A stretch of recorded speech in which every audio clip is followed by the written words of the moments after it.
Welcome to SHOWstudio. It's Milan Fashion Week. Thanks for getting up bright and early to join us. But it's a good reason to be here because interesting conversation to be had about what's happening over Cavalli, because obviously new designer, which is really exciting. Peter Dindes from Pucci has been appointed. Cavalli's an interesting one. I don't think we've ever actually done a panel on Cavalli before, and I think maybe that's a bit of prejudice on our part, thinking that Cavalli is not particularly, innovative. It's very much about kind of sensual, sexy gowns, and it seems kind of somewhat outside of the fashion conversation. But maybe that's going to change now that there's a new designer. So there's lots to kind of dive into and discuss. But before we kick off our debate, I'll let you guys introduce yourselves, starting with you, Dal. Hello, I'm Chodha and I'm a fashion writer. I'm Richard Mortimer and I'm a fashion writer. I'm Natalie, Theo, I'm a fashion writer and fashion techie. And I'm John Michael O'Sullivan, I'm an architect and a fashion writer. We all work in fashion. We all like words. It's weird, everyone keeps doing this thing when they introduce themselves where they wave. You guys didn't do it. It's become really weird. People are like, hello. It's really strange. Hi, Mum. You didn't do it. You're like, yeah. So let's start with talking about new appointment, because Peter Dindes has obviously been appointed there, which I don't think was a huge surprise. Obviously, he'd actually already worked with Cavalli before. I think it was like 2002 to 2005, and then obviously was at Pucci. He's very much known for kind of quite sexy, that kind of wardrobe that we'd look to Cavalli for. But he's got quite an interesting trajectory. Like, he studied at Parsons, and he spent time at Jean Paul Gaultier, spent time at Christian Lacroix. But obviously, like, his real aesthetic developed during that earlier time that he was at Cavalli. What do we think of that appointment? Does it make sense?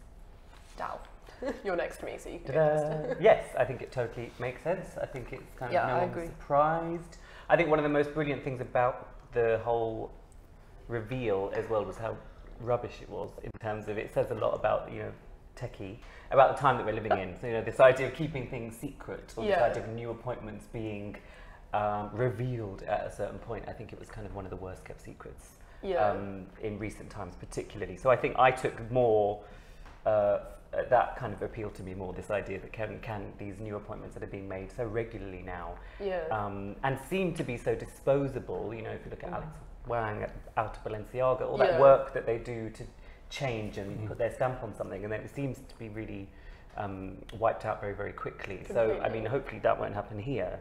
But I think for me, it kind of spoke a lot about how we learn about collaborations. But I think Peter at Cavalli makes total sense. I agree. I think he has got that rock and roll element to him, and I think it's just what Cavalli needs, with a little bit of toning down. And I think moreover, following him on Instagram, and not only following him on Instagram, but many other people who party with him in Mykonos or party with him in all of the hotspots, it's very much about that cool, hip, jet set crowd. It might not be cool street style crowd, but it's the jet set crowd, and those are the women buying into the brand. And then I think he's kind of funky and cool and rock and roll and sexy himself. I think if they can map that together and maybe tone it down a bit, it's going to, it's got a bit of longevity to it. But you talk about that crowd, because we've talked about that quite a lot in these panels, that seems to be the recipe now for a successful designer, is to have like a gang. And they've all started there. He's got his little hashtag, I don't know which one, Cavalli Crew and Cavalli Girls, and like which one, he started a little bit on Instagram, Cavalli Girl, which one will it be, i.e. which model is he going to pick, which of the models is he going to pick to be in his show.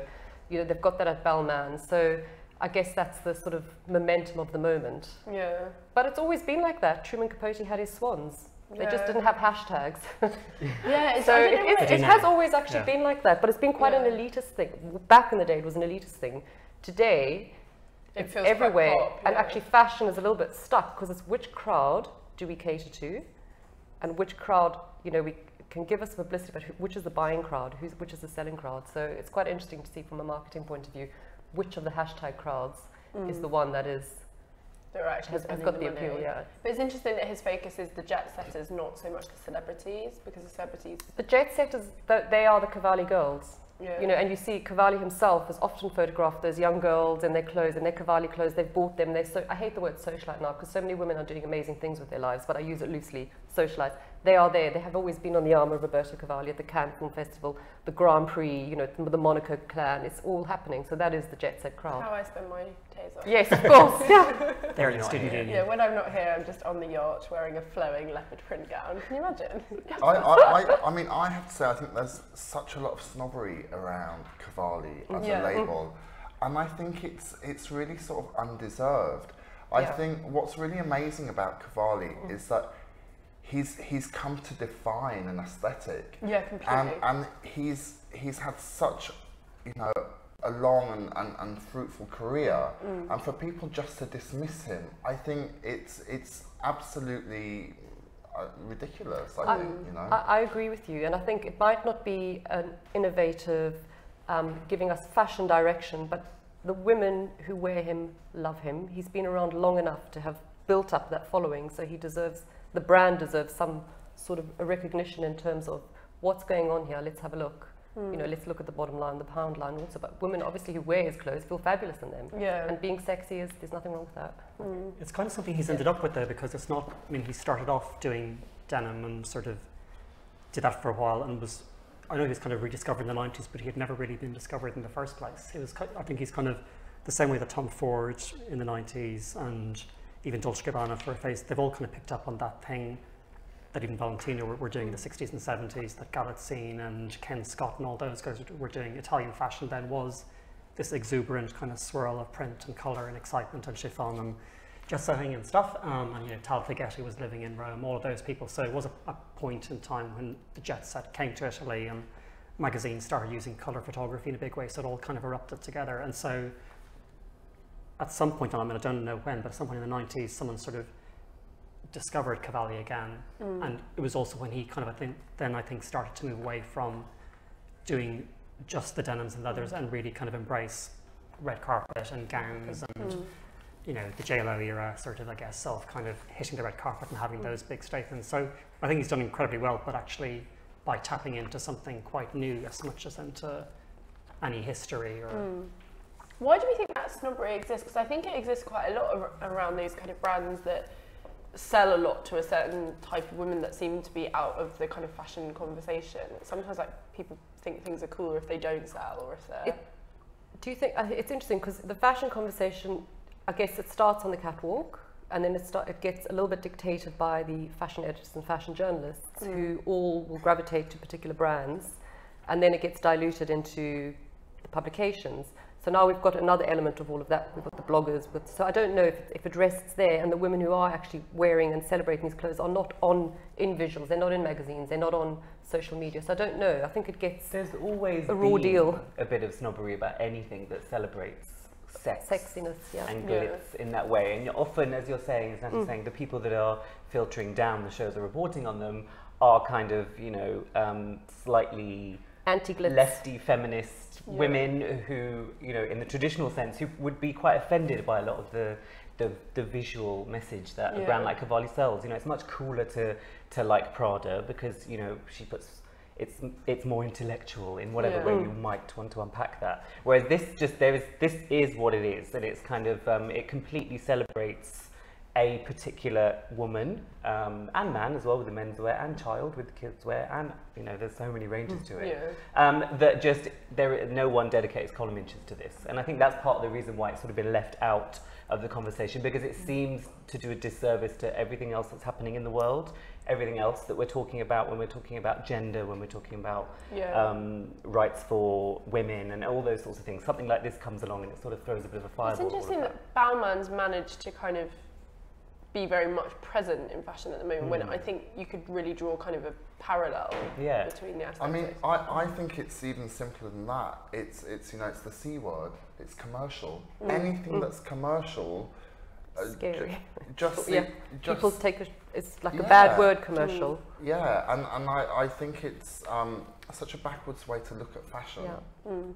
And it seems that editorially, people are only interested if you're making some kind of intellectual statement. And if anybody views a brand to be commercial, they're just not interested. But do you think it's also to do with very specific aesthetic? Because I wonder with something like this, you know, it's very hard to weave into stories, and maybe that's actually one of its strengths, is that the aesthetic is so clear, but it's not like, you know, this, you couldn't fit this into your, you know, like modern oversized managed tailoring story. And I wonder if that's kind of then there need to be less of those stories and more, you know, or a balance, or it's up to the... You can't, but you're also not allowed anymore. You know, PRs are dictating how their clothes are being shot. So I don't know what the policy is at Cavalli, but, you know, quite often any of these luxury brands, we've all had that experience where you get a very stern email saying this is how it needs to be shot, this is how it needs to be looked, these are the brands we want you to mix it with.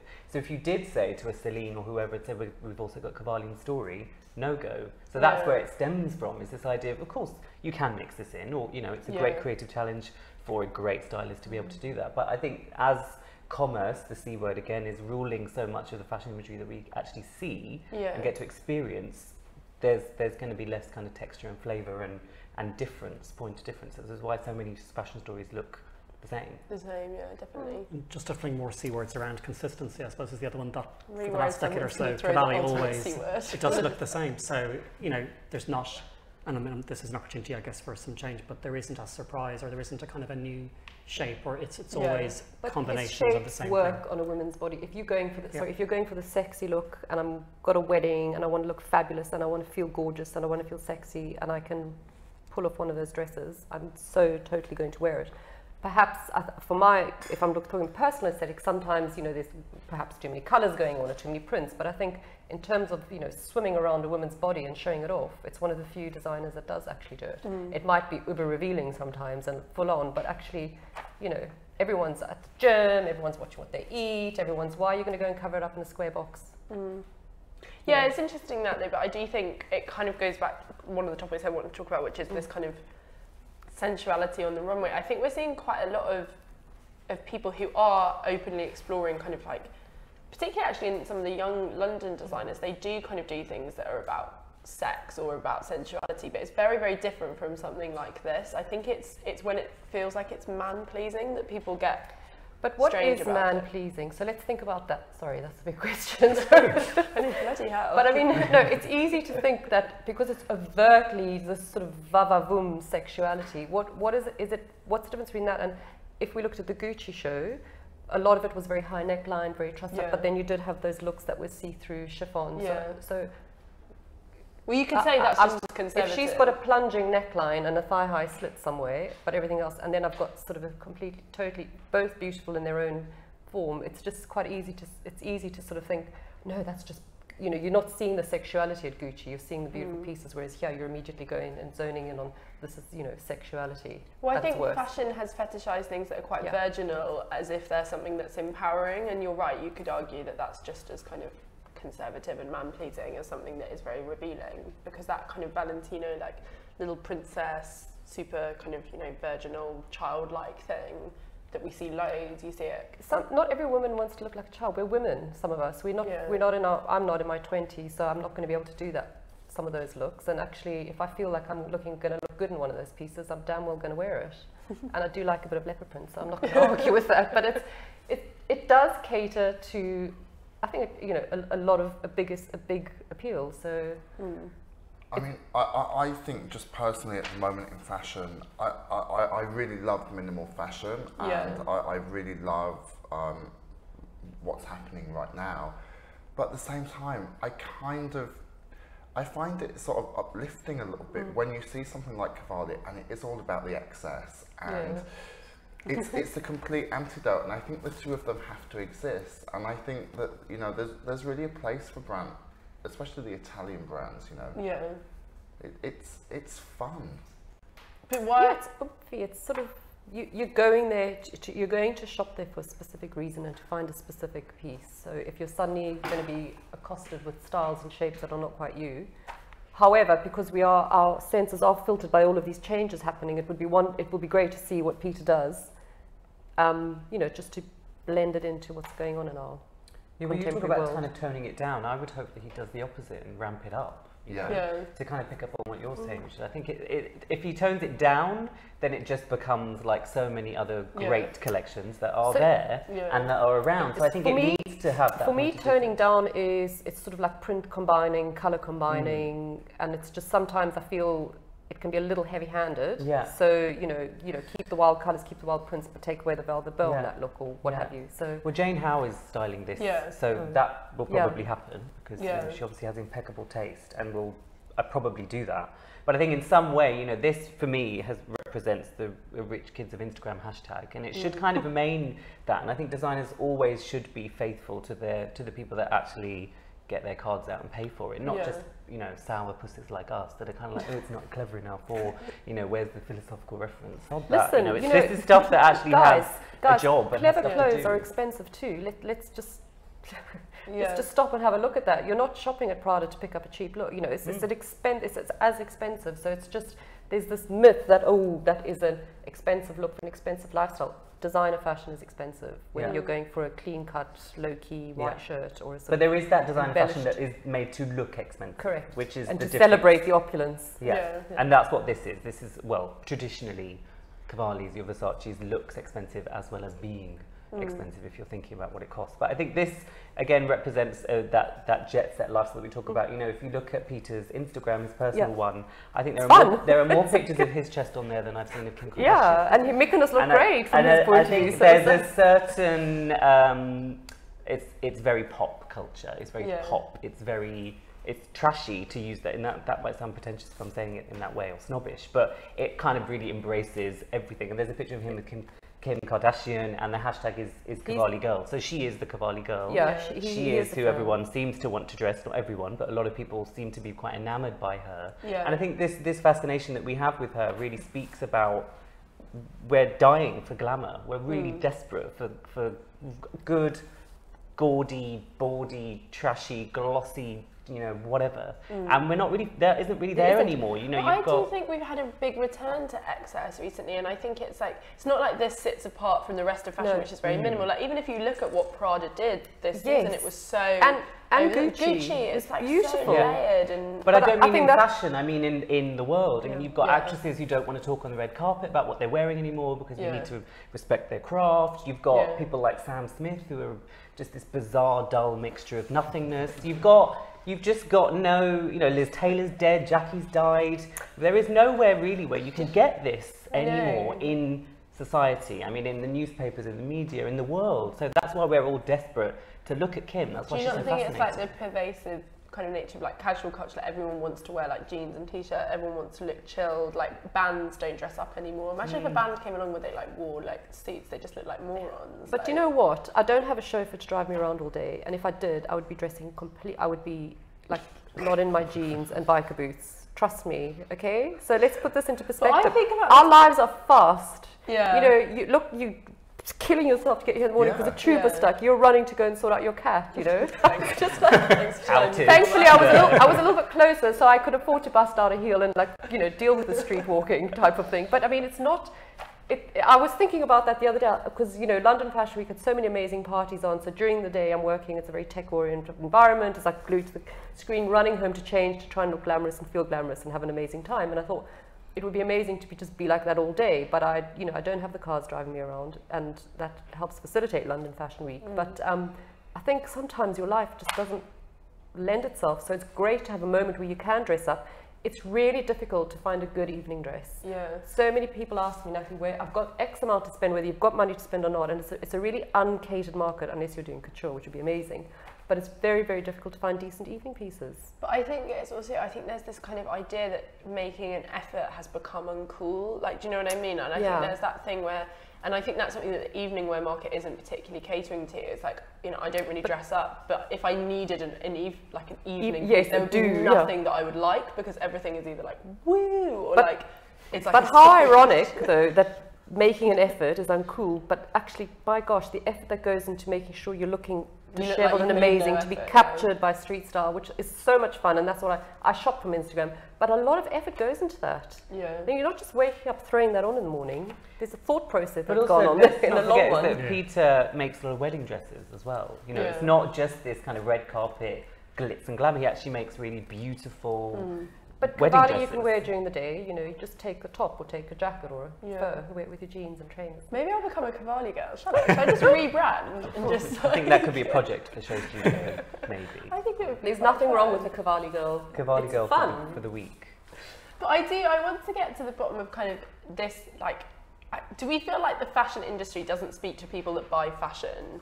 So, because sometimes I feel like it's speaking to itself, and I think actually, and I always think about this, I think even more since we moved here, And because walking down Sloane Street, you see the things that people are actually buying, and you see who really has the money. And sometimes I think the conversations we're having in fashion are so removed from what people are actually engaging with and buying and interested in. But our job has changed now. I think our job is not necessarily to educate as it used to be in terms of the role of editors of magazines, and to tell people what to buy. We don't do that anymore. What we should be doing is just looking and analysing and almost working like, you know, almost anthropologists and sociologists, and just looking and commenting on what is unfolding in front of us, because we're living in a really fucking exciting time where these dualities exist. And I think that's kind of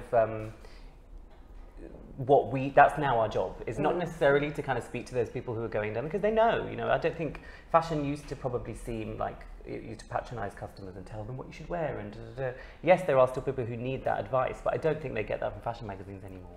It's a spread though, isn't it? Because in Tatler and W and Vanity Fair, you probably do to an extent, and in ID and the rest, you're not going to. So Tatler and those people are going to focus on that market and talk to that customer a lot more. So it's.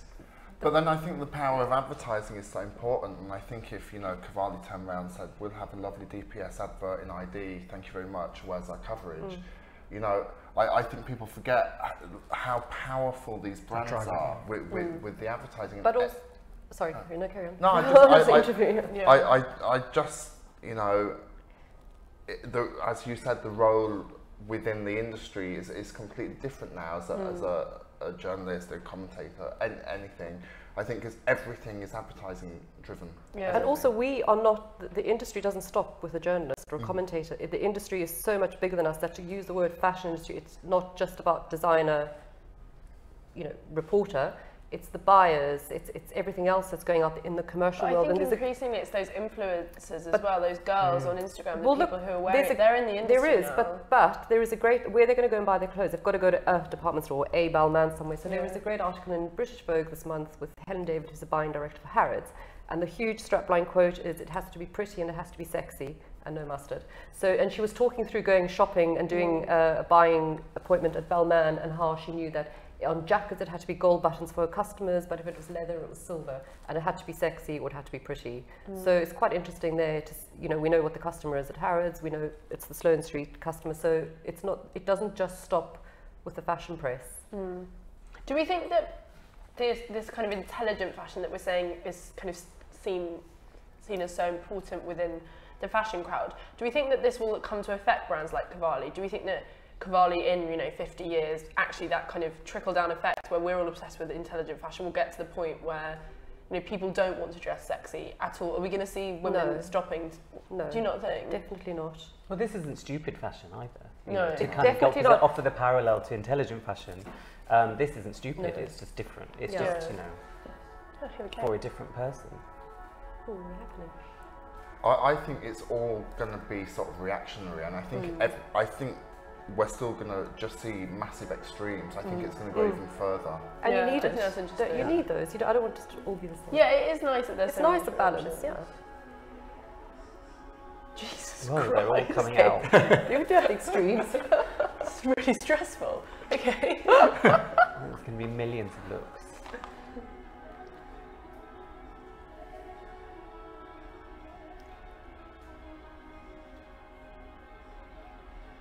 What is that? Which animal? I was thinking that too. Leather. Oy. That's a strange opening look. I agree. I mean, it's very casual, which is interesting. Even actually, if you look, we were talking about like that kind of like that rock and roll side to him, and even the fact they've all got like the big piercings down their ears.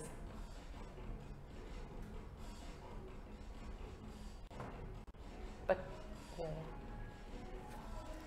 the boxy shirts. Yeah,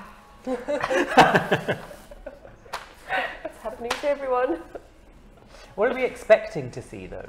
I really thought it would be much more vintage inspired. Yeah, I think because of Gucci, that actually feels really like modern and current. So I thought it was going to be a lot more of these kind of like pieces that looked a little bit like they'd been pulled from an archive, and I thought it would be styled up really interestingly. But this is quite low key. Yeah, it's toned kind of down. It looks very new. Like these clothes all look new. Do you know what I mean? Like it's quite D-squared-y, whereas I thought it'd be more Gucci. It is. This stream's quite stressful. Okay, we're getting there a bit of gold. Chainmail. Oh. Oh dear. Death by dress.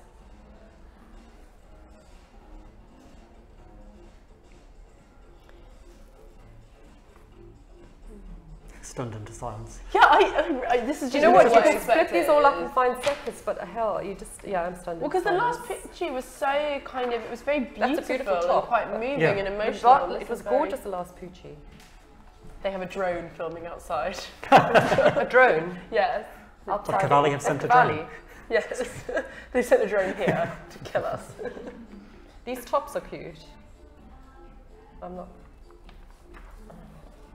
It does feel, what's interesting is I wonder what research he's done since he's got there, because I wonder if he's come in and done loads of market research and been like, oh, actually, this is what people are buying, this is what they want, and that's what's kind of, because it does look like he must have been briefed he would have to on certain categories. He would have to. But also, is the Cavalli customer that different from the customer he had at Poochie?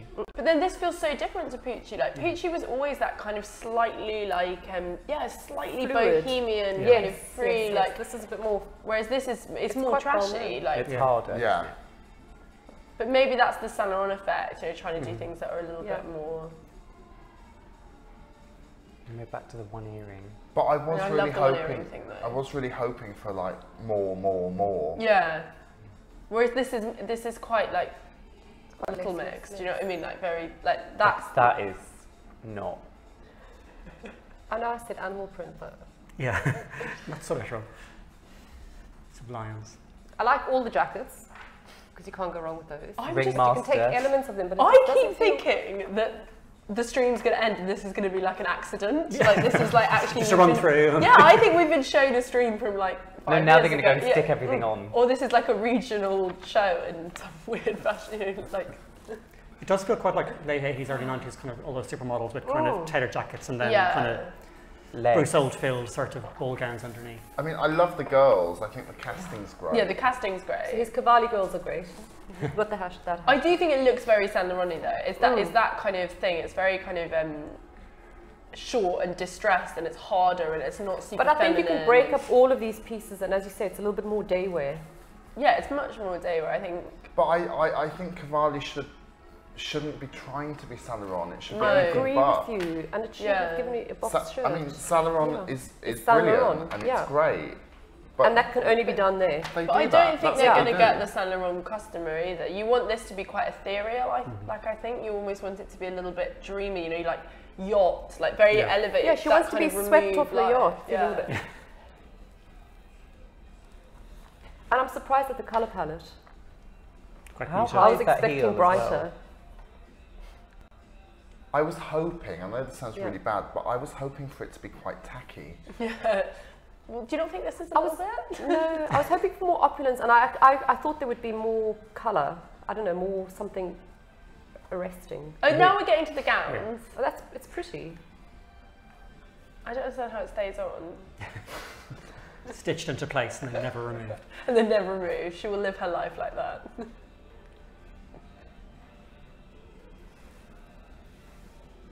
Just those belts. Like, it's like one shoulder. It's so like. Oh my god.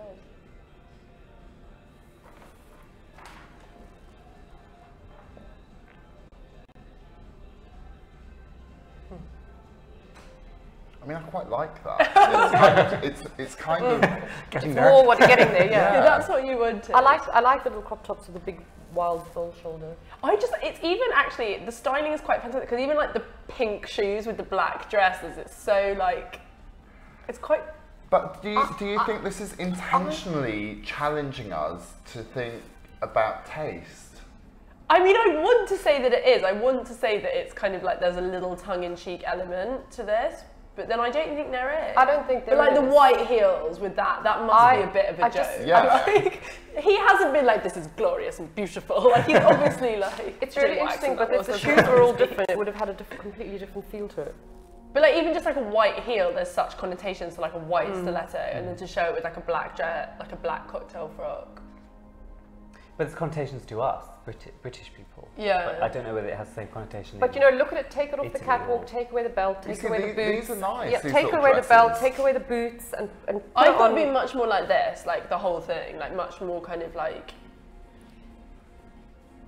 But also, maybe they need to grow the day wear business, which is partly why. But they're cute. He's totally toned it down with the prints. Well, they are trying to. Top. The plan is they're going to try and sell it, isn't it? So I think they're probably trying to grow it across all the different categories and sell the whole brand. Yeah. Okay. Well, that's what was kind of like mooted when he was. Do you know what, when you're at the helm of a house, how do you keep the spirit of the house? Does that have the spirit of Cavalli in it? I mean, I don't know. Apart from a fashion show, like, does it still? And you know, that outfit is strange. Someone's had some spirits, definitely. Yeah, there's spirits in it, definitely, like tequila, apple It's sours. weird though, it's like, I mean, there is a bit of an identity crisis there in Italy at the minute, with so many brands kind of all, I think just because that is such a shared aesthetic, that whole 70s sexy thing, that actually they've all done bits of it, even Gucci had a bit of it. But those red leather trousers, they can make that into an editorial. Yeah. It's going to happen, that's what's going to happen here. These are going to start filtering into, take away the styling of this show, and those pieces are going to work. I just think it feels less elevated. I'm sorry to the stylist. Which is what sorry, who did you say was, take away the styling of the show. Yeah. I think we've got to remember it's his first season. Correct. Yeah. And, you know, he needs to just find his feet at the brand. But I do also think it's strong, like it has an opinion, it's confident. It's not like this is like a kind of, just the same as before. No. So it's not, It's making a statement. Yeah, it definitely is. It's confident. It's not and like if he'd done Alexander exactly the same, we would have gone, oh, he's done exactly. So, you know what? It's a tough one. I would like to see where it goes. Yeah. Yeah. We sort of need to have this conversation 6 months on when all the editorials and everyone's shopping and everyone's photo. It's going to go. Those boots are going to. It's going to sell. People will start. You know, you're just not going to feel like you're in Cavalli yet. Just that mullet hem. Yeah. It's like, 'cause I think Cavalli is over the top, but it's also, like you were saying, it's on a yacht and it's just incredibly easy, and that does feel a little bit complicated. Tight. Yeah. Constrained. I mean, it sort of makes me smile a little bit because I know that these fashion snobs are just going to be up in arms about it. Yeah, like what am I going to do with the glitzy, tight little shredded sequin? Well, they're just going to completely rip it to pieces because, you know, it's... I think these tops are great. The fitted with the bouffant, cute. The pair of jeans and your trainers and your rocking. Why do you think they'll rip it apart? Because, this more than usual? Because it's, you know, it's not J.W. Anderson. It's, you know, and it's everything that they're not, and I think that's kind of what's brilliant about it. Yeah. I think you will see all these little short dresses everywhere. The thing that I find a bit weird is there's a familiarity to some of the pieces though, that kind of like the dress that tied and you can see all her flesh, that is, I've seen some of these pieces recently elsewhere and that's what's a bit strange. That heel as well looks like an old Balenciaga. Yeah, exactly. There's like whiffs of Balmain, whiffs of, correct, you know, Saint Laurent. It doesn't feel that. Oh, well done. Well, he's happy. He looks cool on the catwalk. Good for him. I mean, I think he just looks mad. I think the whole thing. Oh no, I think he looks cool. But that's what you want, a bit of fun on the catwalk, you know? It's just great. It's rock and roll. I think it's just really strange. Like, it's rock and roll. He looks cool on the catwalk. You like it? I like it for probably all the wrong reasons. Yeah. I like it simply because it's not trying to be cool. It's just Cavalli. Yeah. And for me, Cavalli's always been a little bit wrong, but it's a brand that I just like what it represents. But do you not think the people who buy it would never want to think that it is a little bit wrong? They want to think that they're buying something that's elevated and expensive, and that's where it gets. That's why I think it's interesting what you said when you said, do you think there's a little bit of irony to some of these pieces? I think the Cavalli shoppers are fun. Yeah, but loving, you know, but they're not like you know, they don't want that. I think it's a younger Cavalli shopper here. Ironic. Interestingly enough, I think that's a younger. And I hate saying that every time we circulate, everyone's trying to get the younger market, which is not, the world is not just about the younger market, but it is a big market, and those pieces. I think they're thinking about a different thing. I think customers, you know, people that buy from different labels, they all have very different questions in their heads when they're in a particular shop. And I think when you're in a Cavalli shop, you're not necessarily thinking about this perception of cool, all lined up or like what we might think is cool. Great. It's in your face. I think they're thinking about just how great they're going to look. Yeah. How they're going to look to their friends and how they're going to look at that particular But do you not party. think if they're thinking about that, I wonder, my confusion with something like this is I go, why would a young person who wants to look kind of edgy and cool, why would they go to Cavalli, not because Balmain you can get or the Saint pink Laurent? sleeveless biker jacket, which is super cool. That, okay, you're not going to wear it with those trousers, but you're going to wear it with something completely different. So, or I can get those purple ankle boots with the little ritzy slits on the side and wear it with my, you know, shredded black t-shirt and what have you. So that's, I think it all needs to be dismantled in the mind's eye and then put back together again, and you can see those pieces. And I guess it's not grungy, whereas like there is an element to like Saint Laurent where it's quite grungy. There's an element to Balmain where it's not colourful in the same way. Whereas this is very like colourful. Well, it's a fresher version of those. Yeah. The aesthetic. Of the heavier aesthetic, the heavier opulence. Yeah. It used to be quite heavily. I expected a little bit more opulence. There is a freshness to this. And a youthfulness that I think Cavalli to me has never really seemed very youthful. And I think there's something about that he's breathed some kind of lightness. Yeah, some lightness into it. It kind of doesn't feel heavy.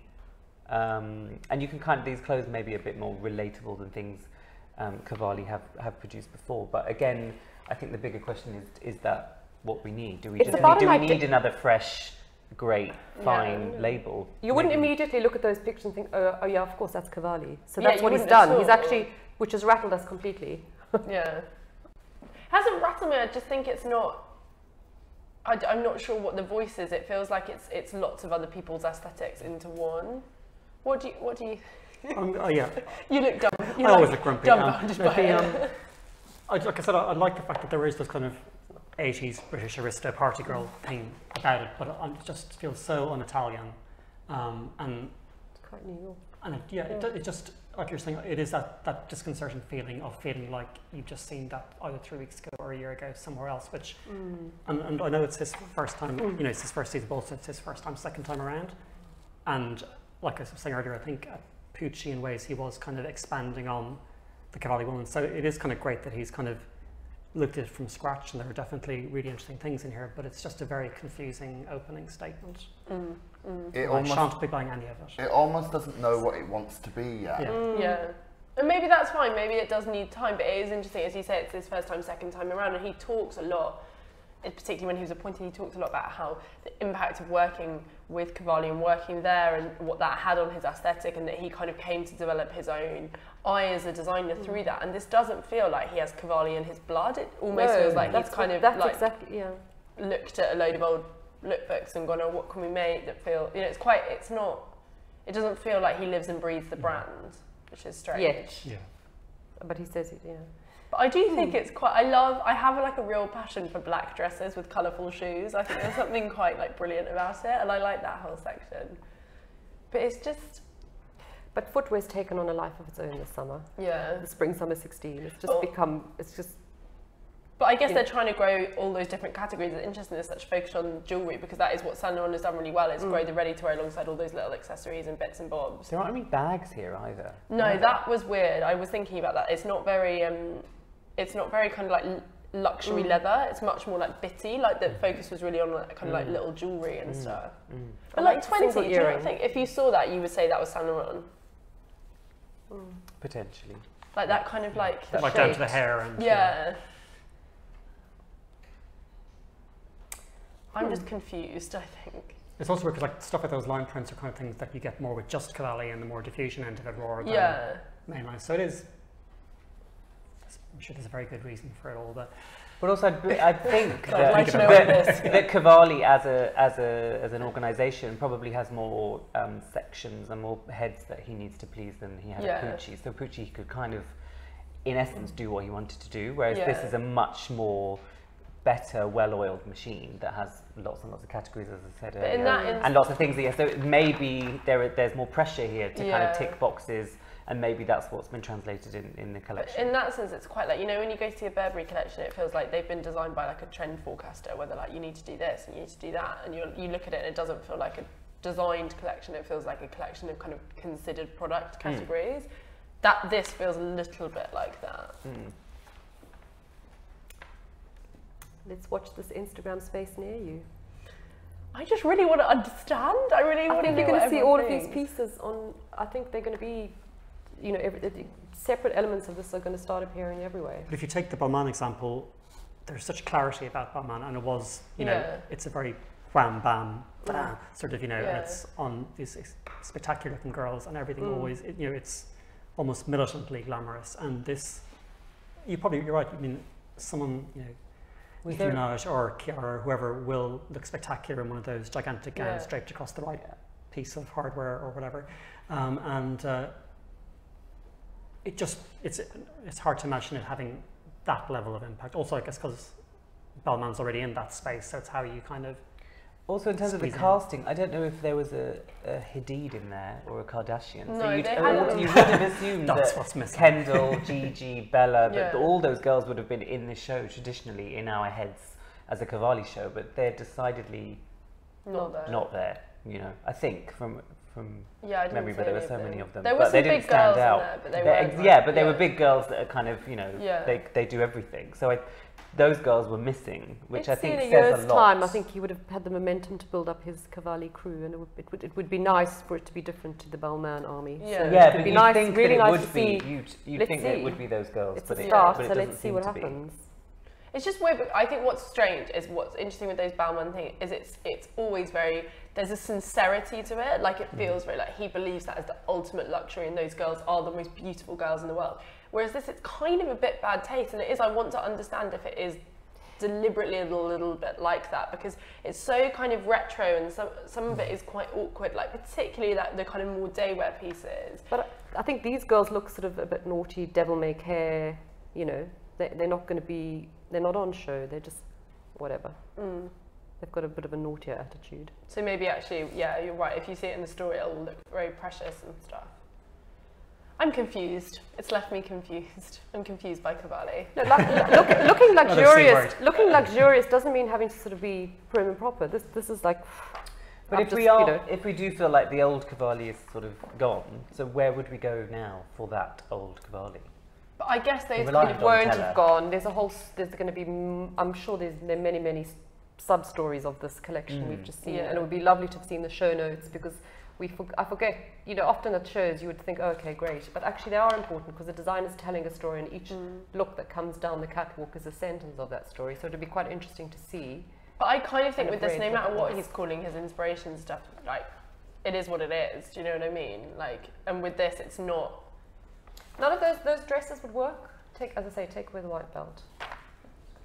It's just I'm just confused. Cute and sexy. Yeah, it's cute, but it's not like slightly derivative. There's like a strength to something like Balmain though, you know, when you see it there is like this kind of, they never look, there's just this weird kind of like to this. There's a real conviction at Balmain. I don't think you get that with this. No, you don't. Not yet.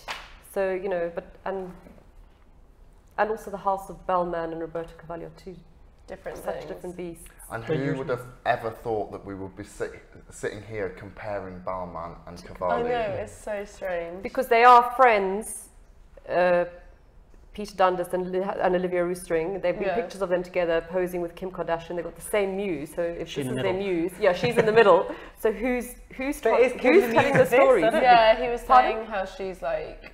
Yes, he did. Yeah. Of this collection? I don't know. No, not of this. No, not of this collection, but his ultimate. His ultimate woman. Yeah. Wow, sir. So you're never going to like it then? Well, you never know. Me and Kim, I think we could get on. No, do we not? Okay, fine. Yeah. No, I don't know, but do you see what I mean? It kind of, because it comes, her relationship to fashion comes from a completely different place than yours. Than mine. So that's personally, it's difficult, isn't it, to kind of remove yourself from that. I really want to see some poor blogger forced to wear the opening look through some ill-advised sponsorship deal. I can't wait to see that. It's also really interesting as well. I normally don't really care about the celebrity front row, but with Cavalli, I kind of want to know who was there. Yeah. And that's an odd thing for me personally, because I'm obviously, it's all about the clothes, clothes, but actually with something like Cavalli, it's actually all about the glitz. Like you kind of want to know where the party's going to be Maybe tonight. that's the problem, is there wasn't enough glitz. Like it's too... I'm just confused by it. I need to have a lie down. It is pared back so in terms of what's happening with the fabric. Yeah. And the colours and the colour palette. Elevated. You're not like wear a look like the amazing fur, where's the amazing glitter, you do have that, that's a nice word, you do have that sense of elevation when you're wearing. Whereas this looks kind of very, like the fabrics look it's very casual, it's quite throwaway, it doesn't feel kind of sporty. I just think to its detriment, it's almost tasteful, some of it. And you just want it to be like absolutely. That was where that's actually good. The confusion came in because there was one tasteful, one not tasteful. So you want the whole, it should just whole madness perhaps. It's just like looking at number 11 and 12, like what the hell? Like it's so strange. To me, it doesn't look fun.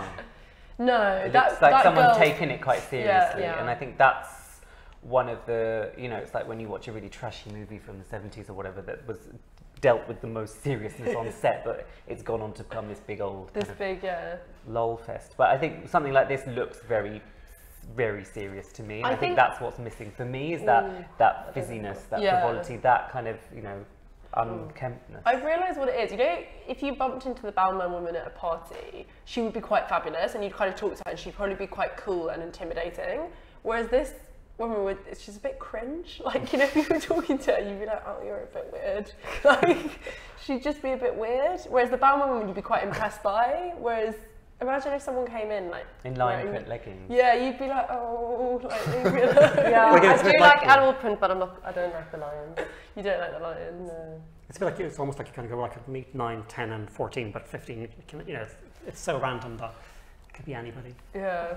But the other thing is, because whoever they're targeting, you are kind of in that market as Versace, who are still doing the spectacular gowns and the kind of the Valerie mini dresses and the kind of and even Versus, it was monocle. They did a balance of I think Versace is great at the moment. They've really got to that place where it's sort of modern and sexy and still looks Versace. So I thought it was great. That I think that's probably what we expected this to sort of. And it looks expensive. That's the thing. Do you know he would have got a raw deal anyway? Because I tell you what, had he the last collection of Pucci was very beautiful. Had he continued in that vein of sort of romantic goth rock chick feel, which could have easily mapped over to Cavalli, a toned down Cavalli, then we would have gone, oh, he's just doing what he did at Pucci, so it's not any different. He is kind of down if he does, down if he doesn't. Any new designer starting out somewhere, this is such a, not new, but any first collection in a brand is such, but then it's so hard. No matter what I don't envy them. Whatever challenges you're up against, there's certain things that you don't do, and that opening look is unforgivable. Maybe the pacing of the show is what needed. But I think what's really interesting again about that print with the lion's head is that we're all kind of going, ooh, what is that? But he might have got that from the artist. Even so. But there is a reason it's there that could be one that is much more about the story of the label rather than, I mean, I doubt anyone's designed that in the last 6 months. I'd hope. Maybe they have, I don't know, but that lion print seems maybe it was in the jewellery or something like the Medusa head. It could have come, one of those, it could have come from it probably one of is from Roberto's the hardware. Denim prints or something. Well, I think we seem confused. But if you saw that, so number 36, but 3 looks before, which was in that number 34, if you take her off the catwalk and she's now on the red carpet on someone. J-Lo. Yeah, exactly. We're going to be like, J-Lo. oh, J-Lo. It's great. It is very J-Lo. But the thing is, I can't even imagine Kim Kardashian wearing this. I can't imagine her wearing that opening look. Can you imagine? I can't imagine her wearing I don't know. It's probably precisely why she'll wear it. Yeah, maybe. Well, I think it gave us lots to talk about. Should we give him a round of applause to wrap things up?